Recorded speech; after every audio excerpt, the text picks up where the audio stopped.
All right.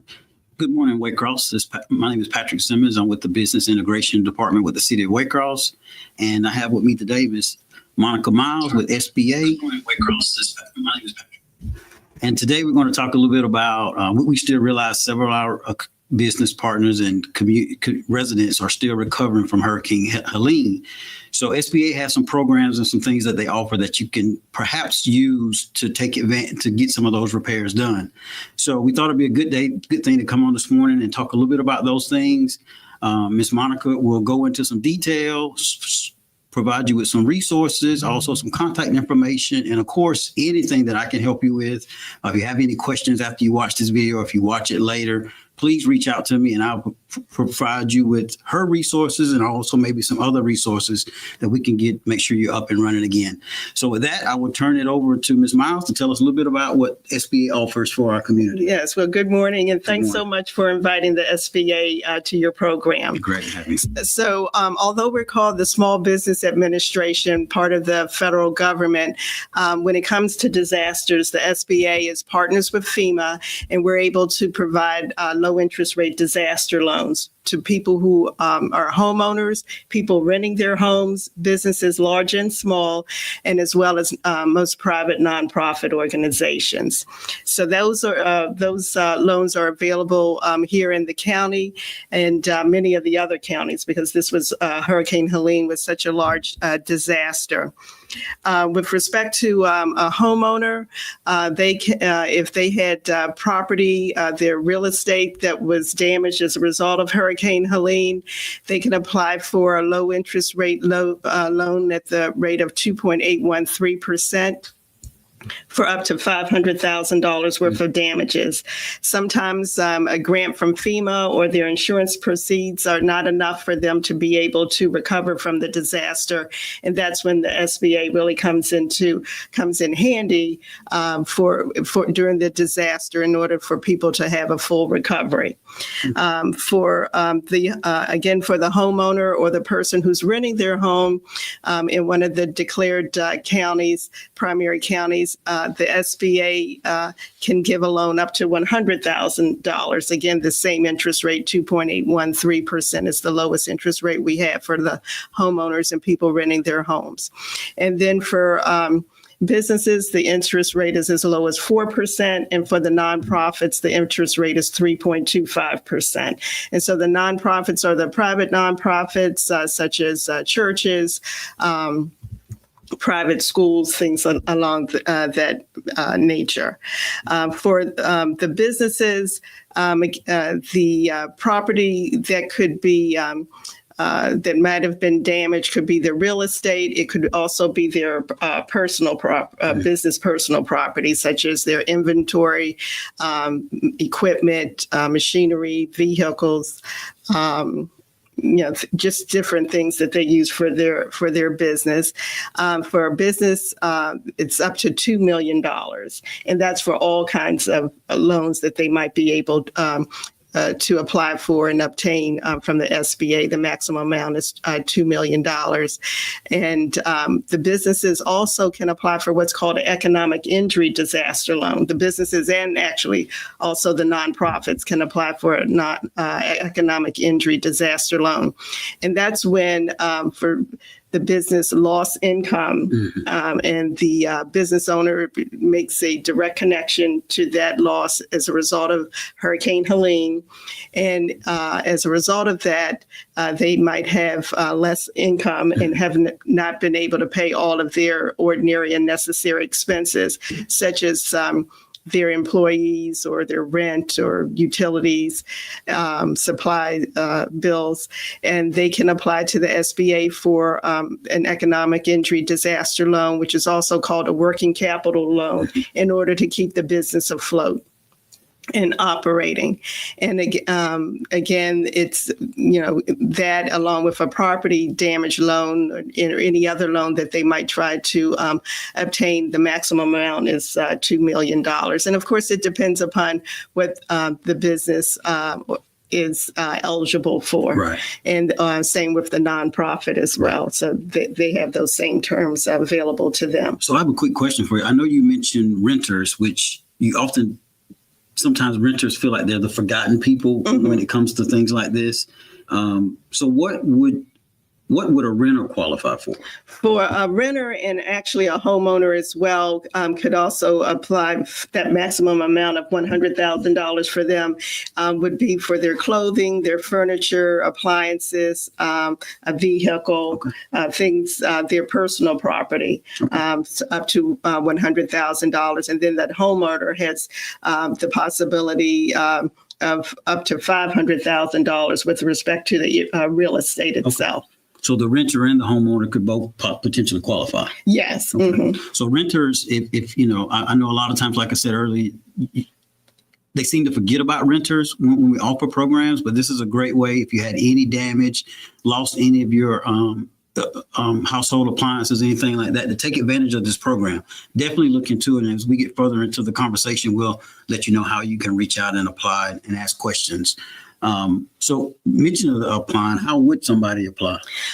They can apply online at sba.gov/disaster. They can also come into one of the SBA's business recovery centers. They're called business recovery centers. However, they're available for homeowners, renters, businesses, and nonprofits.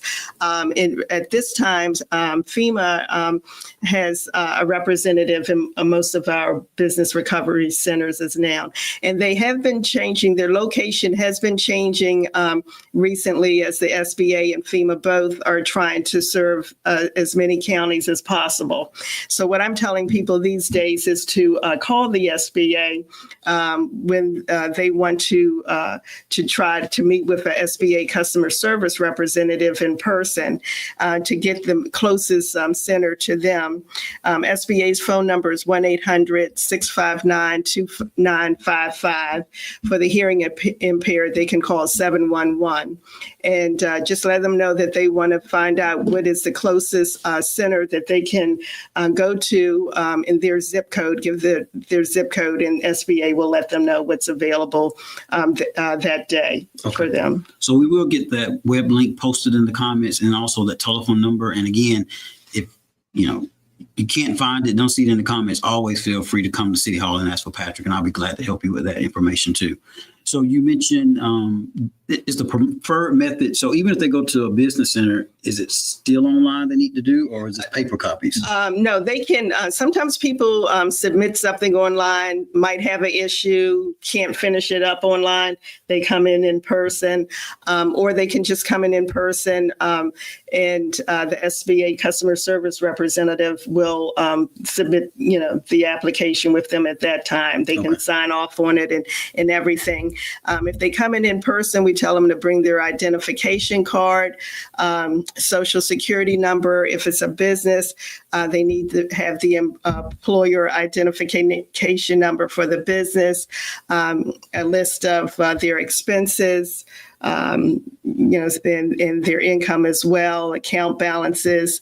Also, if it's involving property, the deed or lease to the property. If they don't have that, maybe a monthly statement saying how much they have to pay towards the property. Also, their last income tax return, as well as any insurance information if they have it. Now, if they don't have one or more of these things, they'll be given additional time in which to provide it to the SBA. And we ask that they really try to stay to that timeline, because the computer, after a period of time, will close it out, thinking that they're not wanting to pursue it. Gotcha. Okay. Well, again, that sounds like a great program, and definitely I encourage you, if you have any damage that you're still dealing with, to look into the SBA disaster relief loan program. Don't let that pass you by. And as we're talking about passing by, is there like a deadline to apply? Or yes, the deadline has been extended to April 27th. Okay. And so we, again, we do encourage people to apply as soon as possible. And if they've already applied and they don't believe they've received a response or have a question about something or want to give, the SBA has already asked them to provide some additional documents, they can go in person to one of the business recovery centers to their paperwork to them or to get an update as to what's going on.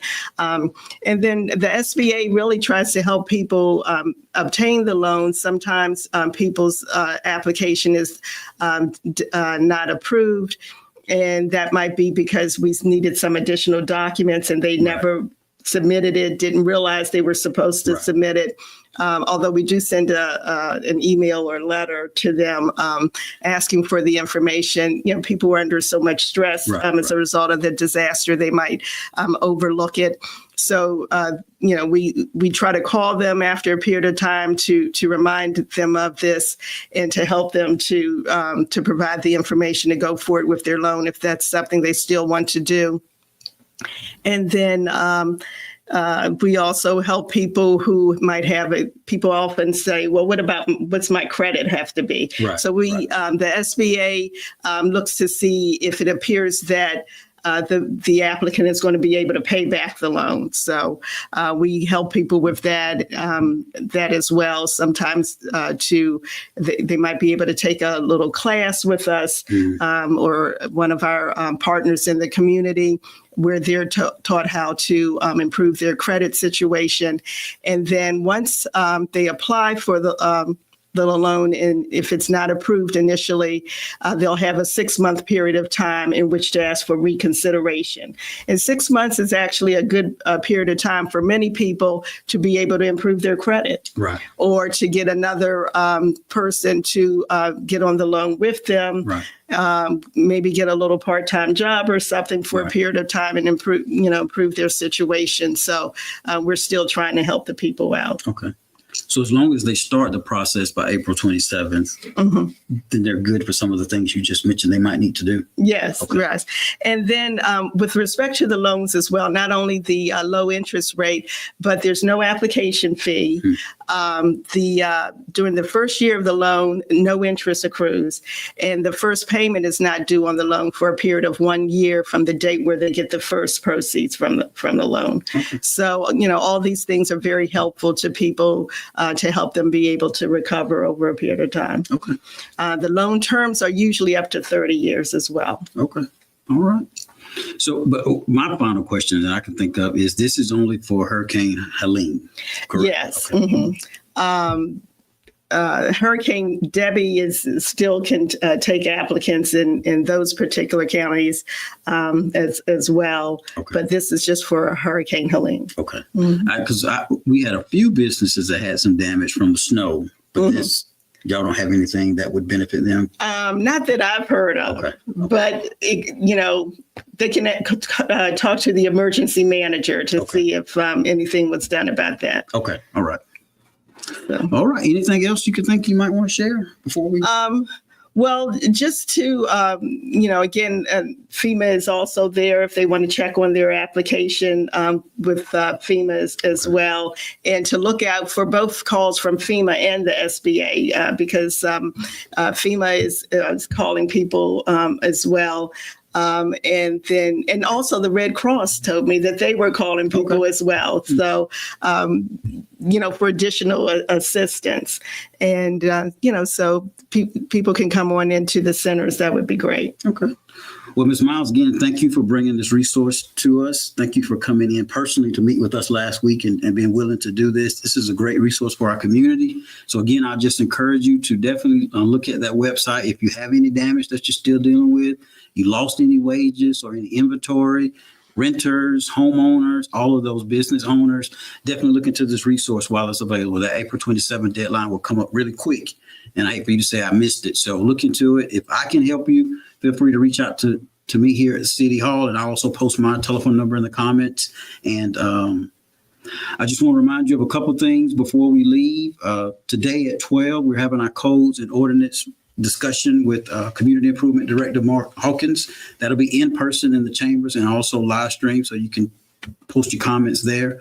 And then tomorrow at 12, the city manager have his updates, and you all know that he'll respond to your questions on the fly. And I would encourage you again, we're trying to really push our app, my Waycross GA app. Download that app. It allows you to see the calendar of events for the city, watch commission meetings, read the minutes, post issues, whether it's a water leak, a light out, You could do all those things from the app. So I encourage you to download that both on Android and iPhone. And again, I just want to say, Ms. Miles, thank you for coming in. We're glad to have you in Waycross, and anything that we can do here while you're here, you just let me know. And again, just thank you for bringing this resource to the community. Oh, great. And thank you so much for your help. Always, always. All right. Hope you have a great Wednesday in the city.